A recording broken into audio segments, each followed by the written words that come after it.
Hello again, and welcome to Broadcasting Scotland. It's Monday the 24th of July. I'm Andrew Wilson, and this is Scotland at 7. I'm sorry that we're starting a little later than planned this evening. This evening I have the latest daily update from Ukraine on day 516 of the illegal Russian war of aggression, and then I will take a look at today's headlines from Scotland and around the world. Russia attacked the Ukrainian Black Sea city of Odessa again and kept up a barrage that has damaged critical port infrastructure in southern Ukraine, Ukrainian officials have said. At least one person was killed and 22 wounded in the strike early on Sunday. An overnight drone attack then destroyed a grain depot and injured 4 port employees. The city has come under repeated attacks since Moscow last week pulled out of a deal allowing the export of Ukrainian grain. 4 children were among the wounded in the Odessa blasts, which severely damaged the historic Transfiguration Cathedral, a landmark Orthodox cathedral in the city. An ammunition depot was struck during a Ukrainian drone attack on Jankoy in Crimea early on Monday, with Russian air defences intercepting or suppressing 11 drones over the area, a Russian-installed official has claimed.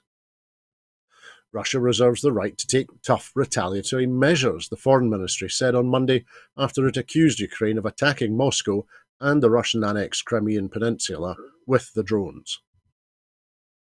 Russia said that it had neutralised 2 Ukrainian drones over Moscow in the early hours of Monday, with one crashing close to the Defence Ministry in the city centre. Russian media reported a 3rd drone crashed into a cemetery in the Moscow region.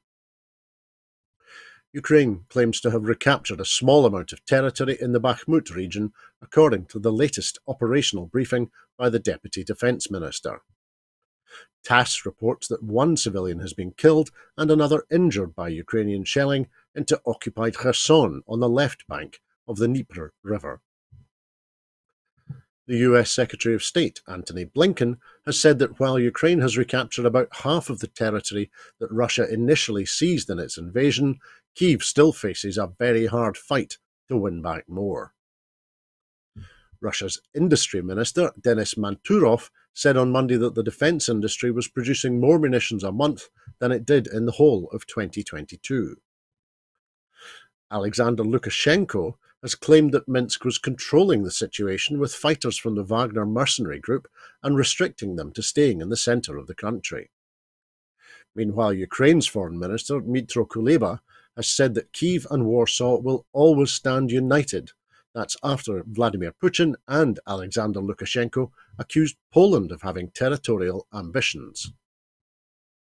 Ukraine alleged Russia shelled a cultural centre in the Donetsk region with cluster munitions yesterday morning, and President Zelensky has said that a meeting of the new NATO-Ukraine Council to address Black Sea security has been scheduled for Wednesday this week. TUI has cancelled all outbound flights to Rhodes up to and including Friday the 28th of July, while Ryanair has said it was business as usual, despite the wildfires that have prompted large-scale evacuations on the Greek island. Meanwhile, Ryanair said its flights to Rhodes are operating as normal, as it reported its profits had nearly quadrupled in the spring. The airline reported a rise in profits in the 3 months to the end of June to €663 million, in marked contrast to the same period in 2022, when profits were only €170 million because of the Russian invasion of Ukraine. Ryanair said the jump was also down to a strong Easter and the extra bank holiday demand for King Charles's coronation. As demand for air travel soars, thousands of people were evacuated from Rhodes because of wildfires fanned by high winds and extreme heat. Between 7,000 and 10,000 UK citizens are thought to be on the island as the wildfires spread, according to the Foreign Office Minister, Andrew Mitchell. Some wildfires have broken out on the island of Corfu off Greece's western coast. The battle to contain wildfires across Greece continued for a 7th straight day as firefighters struggled to extinguish flames amid scenes of pandemonium prompted by the nation's biggest ever evacuation of tourists on the inferno-stricken roads. With the aid of water-dropping planes, authorities worked around the clock to tame numerous fires. while the Prime Minister, Kyriakos Mitsotakis, said it was clear that the country was at war with fire. Efforts were being concentrated on dousing blazes raging on the islands of Evia and Corfu, in addition to Rhodes.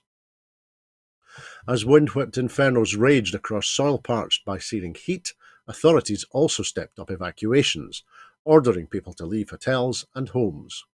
Overnight, an estimated 2,466 citizens had fled dwellings in 17 villages along Corfu's northern coast, an area popular with villa-owning Britons, while hundreds had been forced to evacuate communities on Evia.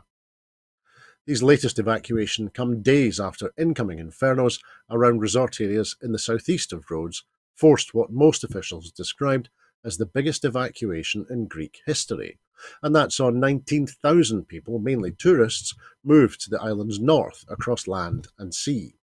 Holidaymakers described panic-stricken moments of being transported at the weekend in the middle of the night in army trucks to beaches before being placed on Greek Navy ships.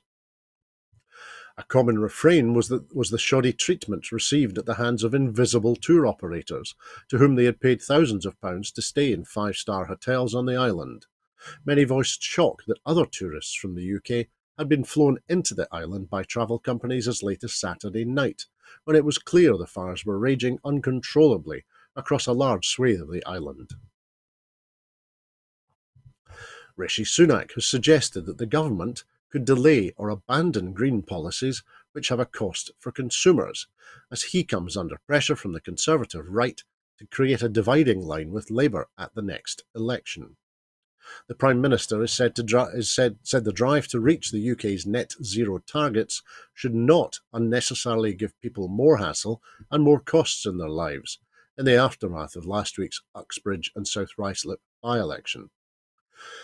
His official spokesperson confirmed the government would continually examine and scrutinise measures including phasing out gas boilers by 2035, energy efficiency targets for private rented homes, and low-traffic neighbourhoods. Downing Street is believed to be considering whether to push back a ban on selling new petrol and diesel cars from 2030, which was a vital plank of the Prime Minister's mission to achieve net zero by 2050. Sunak, when asked during a visit to a housing development in the West Midlands whether he backed the ban, would only say, "Of course, net zero is important to me, and that going carbon neutral must be proportionate and pragmatic." Rishi Sunak is being urged by senior Conservatives to go for a spring election next year, with the plan said to be gaining traction among campaign strategists who believe it may be the best chance to stem their losses. In the aftermath of Thursday's by-elections, which saw a 21-point average swing against the Tories, some party insiders suggested May 2024 could be an economic sweet spot, providing the best window for damage limitation. Sunak has come under pressure since the defeats in North Yorkshire and Somerset this week, despite the Tories pulling off a narrow win in Boris Johnson's former seat in West London. Friday's results caused some ministers to push the plan that could be used to create more of a dividing line with Keir Starmer's party. The 19,000 and 20,000 majorities that were overturned by Labour and the Liberal Democrats have also renewed jitters among Tory MPs about the safety of their own seats. With talk of a planned cabinet reshuffle towards the end of the summer and pressure on Sunak growing to buoy his party up at its conference in October, attention is turning among a select few in Number 10 to the timing of the next election. The idea has been advanced by those including Daniel Finkelstein, a Tory peer and advisor to John Major in the run-up to the party's crushing defeat in 1997, as well as other figures in Parliament and in Conservative central headquarters. Some advisers believe that there are sound reasons for why the Conservatives would stand a better chance by going earlier than in November.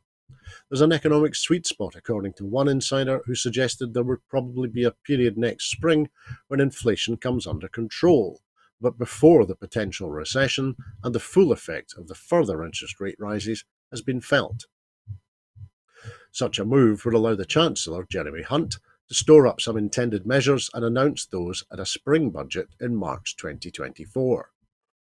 The possible giveaways, reported to include abolishing inheritance tax, would be a pre-electoral springboard and challenge for Starmer to match, given his repeated warning that Labour's ambitions will have to be limited to the finances that they inherit.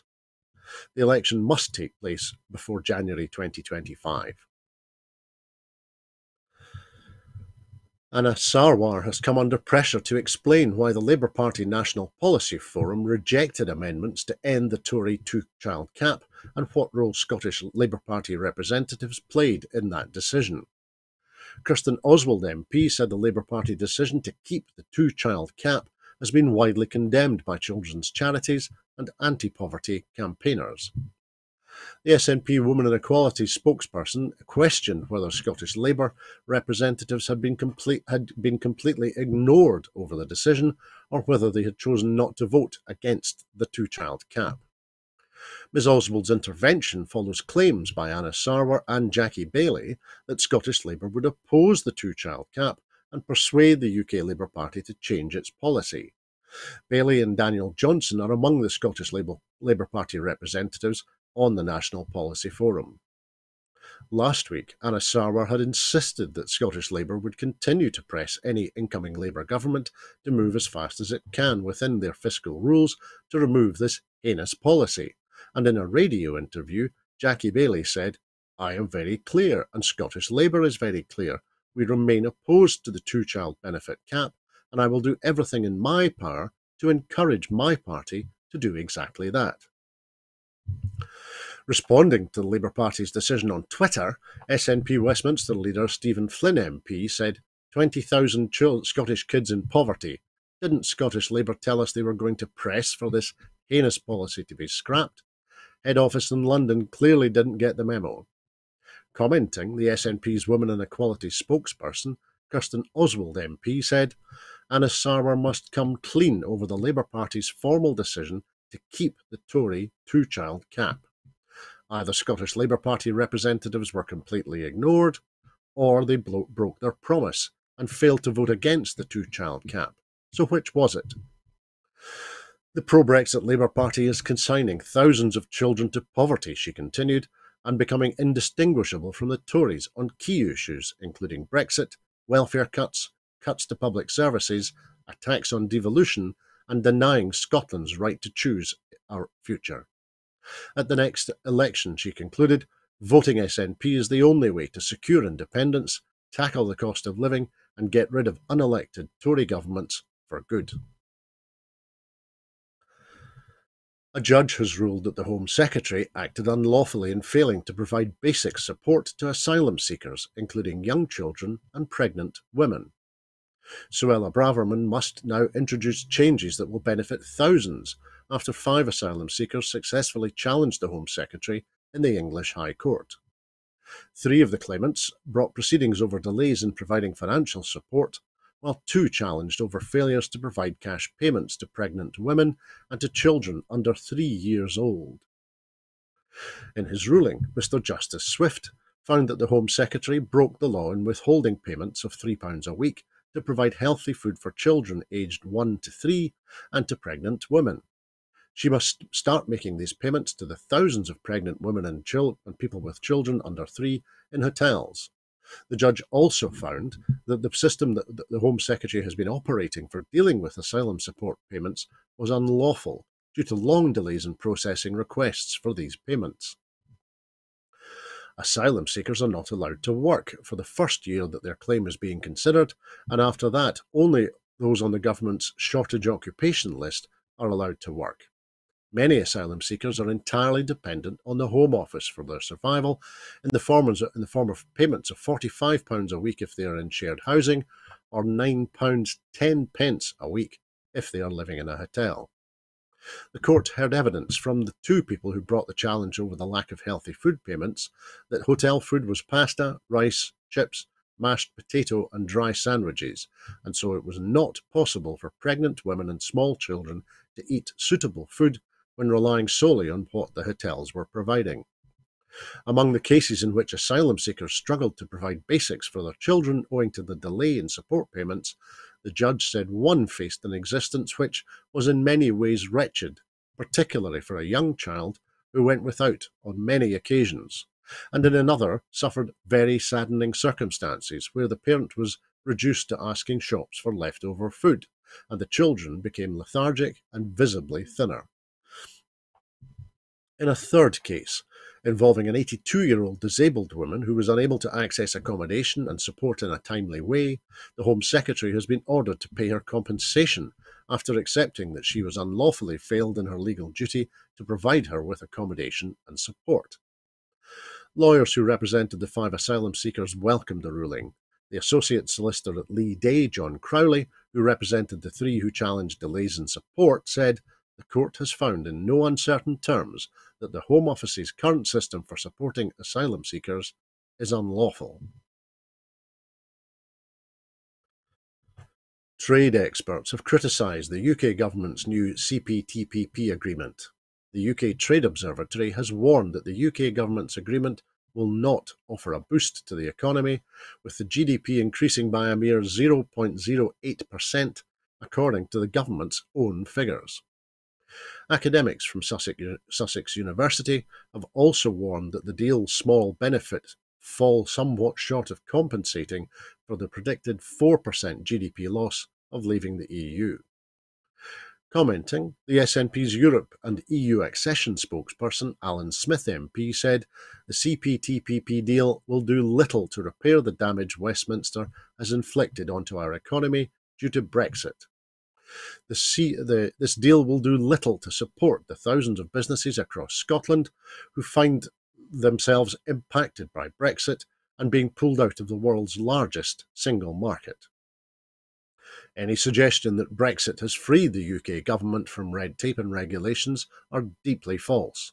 He continued, the Tories now found themselves scrambling to sign weaker and less prosperous trade agreements, many of which mirror deals that the UK already had with the EU.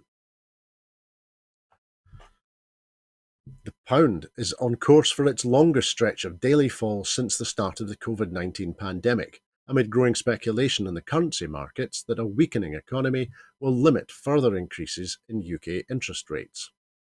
With a new report saying the UK economy almost stalled in July, sterling lost ground for a 7th day in a row against the US dollar, its worst run since March 2020. This losing streak reflects the belief that the Bank of England will no longer need to raise official borrowing costs from 5% to more than 6% in order to tame inflation.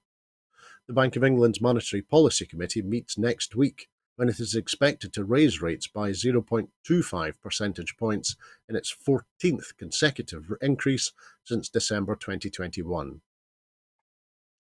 Higher interest rates tend to support currencies by offering investors a higher yield, but sentiment has turned against the pound in recent days, and in early London trading it extended its fall against the dollar by 1/4 cent to $1.281. Prior to its 7 days of falls, sterling had stood at $1.314, its highest level in 15 months.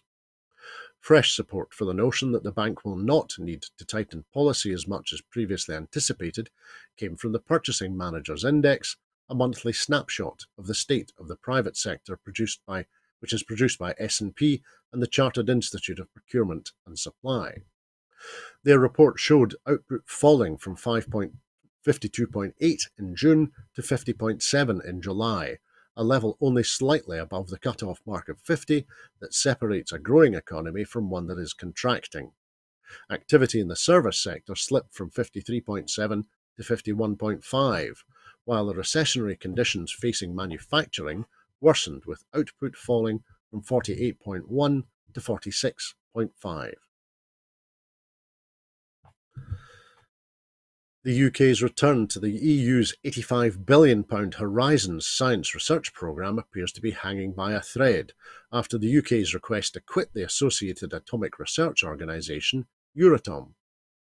Many anticipated a deal to return to the programme to be announced in early July, but negotiations are going to the wire with no sign of final agreement yet on Euratom or rebates the UK wants to compensate for its late association with the programme.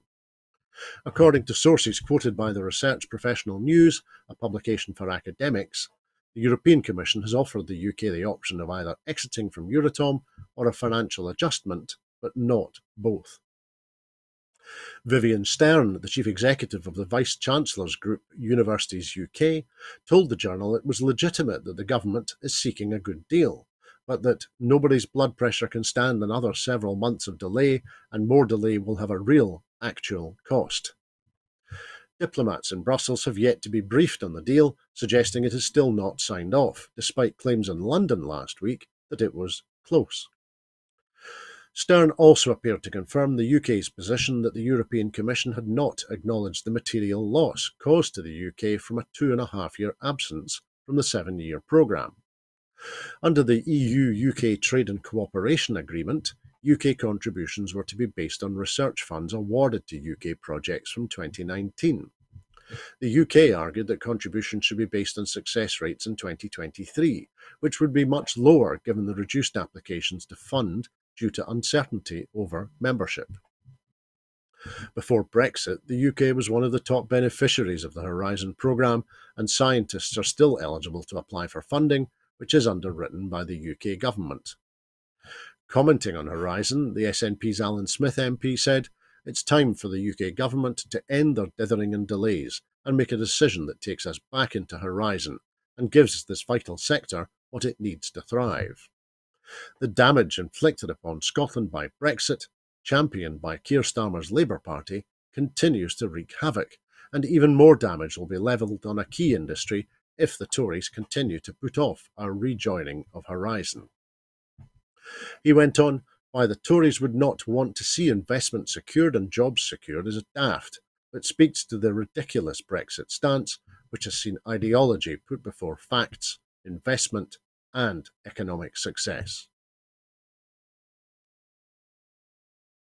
Spain's opposition Conservative Party secured the largest number of seats in national elections, but are unlikely to secure a coalition right-wing majority after the vote that had raised fears of the far right entering into government in Spain for the first time since that country returned to democracy after the death of Franco 5 decades ago. Although the polls had consistently predicted that the opposition Conservative People's Party would cruise past the Spanish Socialist Workers' Party to secure an emphatic win on Sunday's election, early results indicated that the race was going to be much tighter. With 100% of the vote counted, the PP had won 136 seats to the PSOE's 122. The Conservatives' potential coalition partners in the far-right Vox party had taken 33 seats, well down on the 52 they picked up in the last election, and PSOE's allies in the new far-left Sumar alliance were in fourth place with 31 seats. The count showed that the political hue of the next government is far from a foregone conclusion, with the left and right blocs running almost neck and neck in their race to get as close to 176 seats as possible. In the final result, PP and Vox had secured 169 seats to the PSOE and Sumar's 153, meaning that Spain will now have weeks of negotiations as the rival camps explore options to form a government. Negotiations by the blocs to form the government will start after a new parliament convenes on the 17th of August. King Felipe VI will invite the PP's leader, Alberto Núñez Feijóo, to try to secure the prime ministership. If Feijóo is unable to build a coalition, Pedro Sánchez will have the chance to form a government. The law does not set a deadline for the process, but if no candidates secure a majority within 2 months of the first vote on the prime minister, new elections must be held.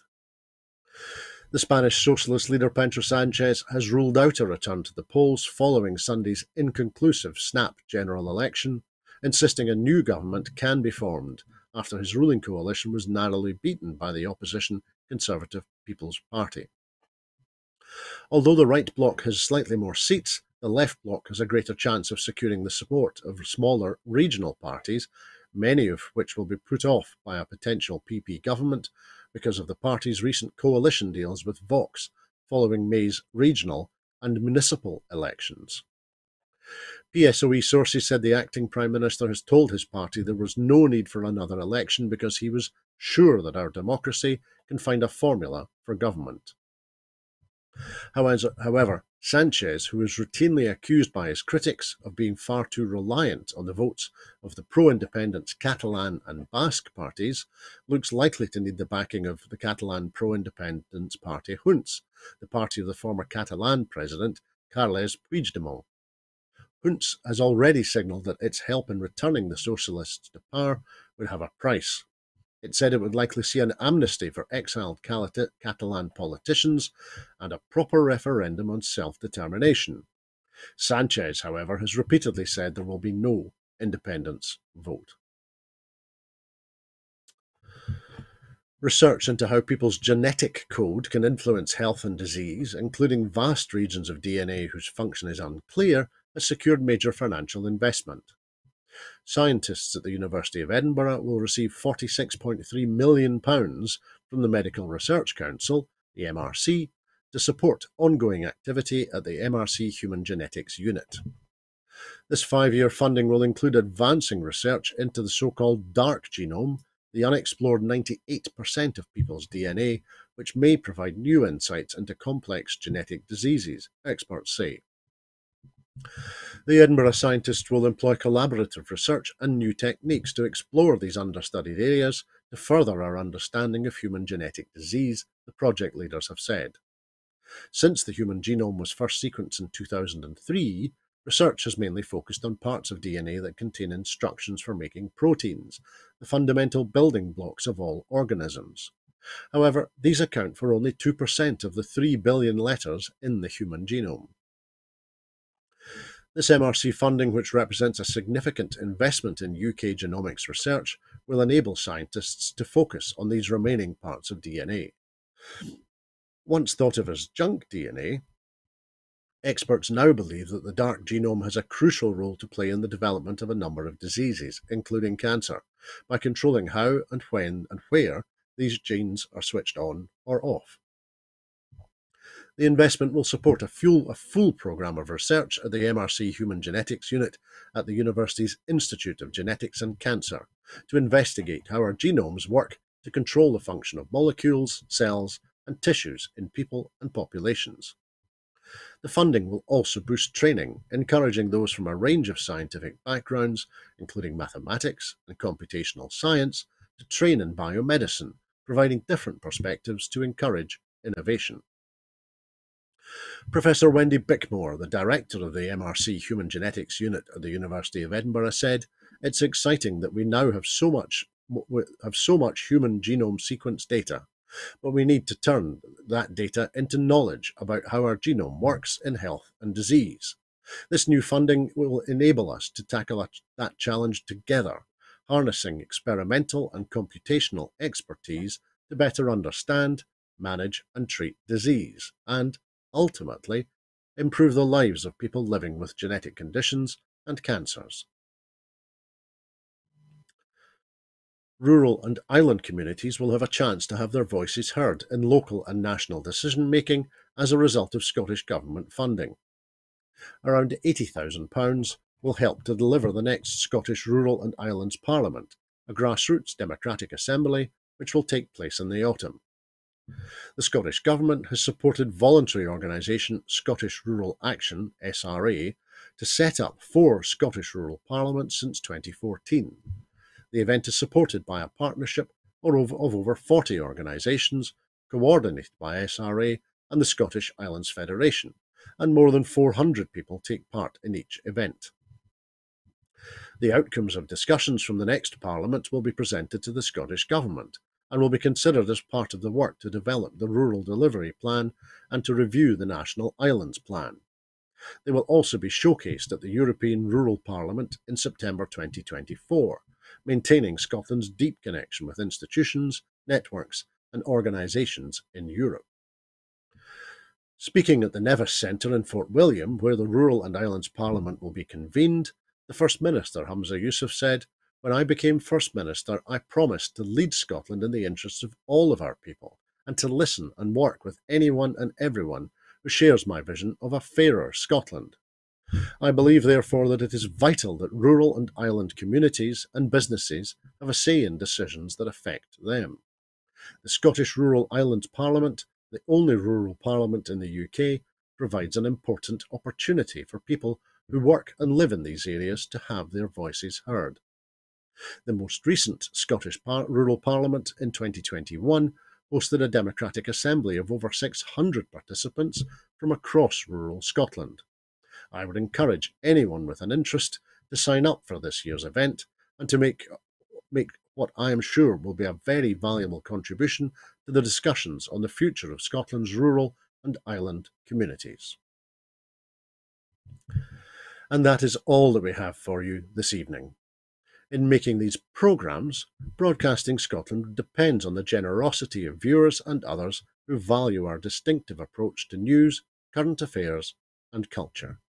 Please help us to continue to make these programmes and to continue to develop the station and make new programmes for you. Our programmes will always be free to view, but if you can afford £5 a month, please consider becoming a Broadcasting Scotland supporter. Right now, we have a pressing need to raise £30,000 to pay our bills and to ensure that we are able to continue. We have raised over £9,000 so far, but we really need to raise the remaining £21,000 as soon as possible. To everyone who has donated and to everyone who has signed up to make a regular monthly payment as a Broadcasting Scotland supporter, thank you very much. There are other ways in which you can contribute to our work. If you would like to volunteer to work with Broadcasting Scotland, either behind the scenes or in front of the cameras, or in any other way that helps our work and promotes the station, then please visit our website at www.broadcastingscotland.scot and send us a message there. You can find us on Twitter at BroadcastScot. Please like and retweet us there. And you can find us on Facebook by searching for Broadcasting Scotland. When you're watching us on YouTube, it would be great if you would like and subscribe to Broadcasting Scotland on that platform. Some say that Alexander Stewart, the first Earl of Buchan, more commonly known as the Wolf of Badenoch, met a mysterious and grisly end on this day in 1394. Operating from layers, including Lochindob Castle, Lochanelan Castle and Ruthven Castle, this rather unpleasant character had the power to exercise the full authority of the king across the Highlands. He imposed harsh punishments on anyone who crossed him, including the church. Most notoriously, in 1390, he sacked both Forres and Elgin, destroying Elgin Cathedral in the process. Nobody is entirely sure when, where or how the Wolf of Badenoch died, but according to one legend, his death occurred in bizarre circumstances one wild and stormy night when he was staying at Ruthven Castle, which stood on the site of what is now Ruthven Barracks. A mysterious figure dressed from head to foot in black is said to have arrived at the castle and challenged the wolf to a game of chess. Alexander accepted. By morning, when the storm, the thunder and lightning was over, the strange guest had disappeared. No one in the castle was left alive. The castle servants were found outside the castle's walls, struck by lightning. Alexander lay dead in the banqueting hall. Legend has it that he had played chess with Auld Nick himself. Also in this day in politics in 2019, Alexander Boris de Pfeffel Johnson accepted an invitation from the Queen to form a government, and the whole sorry roller coaster began. We will be back at 7 o'clock tomorrow evening for the next edition of Scotland at 7, so please come back and join us then. I'd like to thank everyone for watching us this evening. I'm away to practice my hippopotamus chess defence. Please look after yourself and please have a very peaceful evening. Bye-bye.